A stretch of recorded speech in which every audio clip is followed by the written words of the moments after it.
Hi, ಇವತ್ತಿಂದು Sunday mini log ಆಗಿರುತ್ತೆ. ಎಲ್ಲರೂ daily ಹೇಗೆ ರೂಟೀನ್ ಸ್ಟಾರ್ಟ್ ಮಾಡ್ತಾರೋ ಬೆಳಗಿನ ಜಾವ ನಂದು ಅದೇ ಥರ ರೂಟೀನ್ ಆಗಿರುತ್ತೆ. ನಾನಿಲ್ಲಿ 6 ಗಂಟೆ ಆಗಿ ಎದ್ಬಿಟ್ಟು ಹೊರಗಡೆ ನೀರೆಲ್ಲ ಹಾಕಿ ರಂಗೋಲಿನೆಲ್ಲ ಹಾಕ್ಬಿಟ್ಟು ಇದು ತುಳಸಿ ಕಟ್ಟೆಗೆಲ್ಲ ಈ ಥರ ರಂಗೋಲಿ ಹಾಕೋದು ನನಗೆ ತುಂಬಾ ಇಷ್ಟ. ಚಿಕ್ಕ ಚಿಕ್ಕದಾಗಿ ಹಾಕ್ತೀನಿ, ದೊಡ್ಡದಾಗೆಲ್ಲ ಬರೋಲ್ಲ ನನಗೆ, ಚಿಕ್ಕದಾಗಿರೋದೇ ಹಾಕ್ತೀನಿ. ಇದು ಫಸ್ಟ್ ಟೈಮ್ ಪಾಟಲ್ಲಿ ಹೂ ಬಿಟ್ಟಿತ್ತು, ನೋಡೋಕೆ ತುಂಬಾ ಚೆನ್ನಾಗಿತ್ತು ಕಲರು. ಹಾಗೆ ನಾನು ಇವತ್ತಿನ ತಿಂಡಿಗೆ ಗೋಧಿ ಕಡುಬು, ಮೆಂತೆ ಮತ್ತು ಗೋಧಿ ಕಡುಬು, ಕೆಂಪು ಚಟ್ನಿ, ಖಾರ ಚಟ್ನಿನೂ ಮಾಡಿದ್ದೀನಿ ಇವತ್ತು ತಿಂಡಿಗೆ.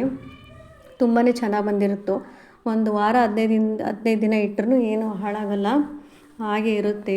ಈ ಗೋಧಿ ಕಡುಬು ತುಂಬಾ ಚೆನ್ನಾಗಿ ಬಂದಿತ್ತು. ಯಾರೇ ಈ ಥರದ ರೆಸಿಪಿ ಟ್ರೈ ಮಾಡಿಲ್ಲ, ಒಮ್ಮೆ ಟ್ರೈ ಮಾಡಿರಿ. ಹಾಗೆ ತರಕಾರಿ ತೊಗೊಂಬಂದಿದ್ವಿ ಇವತ್ತು, ಎಲ್ಲ ಎತ್ಕೊಟ್ಕೊಂಡು ಫ್ರಿಜ್ಜಲ್ಲೆಲ್ಲ ಎತ್ತಿಟ್ಟು ಕ್ಲೀನೆಲ್ಲ ಮಾಡ್ಕೊಂಡ್ವಿ. ಇವತ್ತಿಂದು ನಮ್ಮ ಅತ್ತೆ ಹಾಗೆ ಸ್ಕಿನ್ ಅಲರ್ಜಿಗೆ ನೆಲ್ಲಿಕಾಯಿಂದ, ಬೆಟ್ಟದ ನೆಲ್ಲಿಕಾಯಿಂದ ಹೋಮ್ ರೆಮಿಡಿ ಮಾಡ್ಕೊಂಡಿದ್ದಾರೆ. ಅದು ಕೂಡ ಲಾಗಲ್ಲಿ ಲೆಂತಿ ವಿಡಿಯೋದಲ್ಲಿ ಹಾಕಿದ್ದೀನಿ ಯೂಟ್ಯೂಬಲ್ಲಿ. ಪ್ಲೀಸು ಹೋಗ್ಬಿಟ್ಟು ಒಂದು ಸರಿ ರೆಸಿಪಿನ ಚೆಕ್ ಮಾಡಿ. Thank you.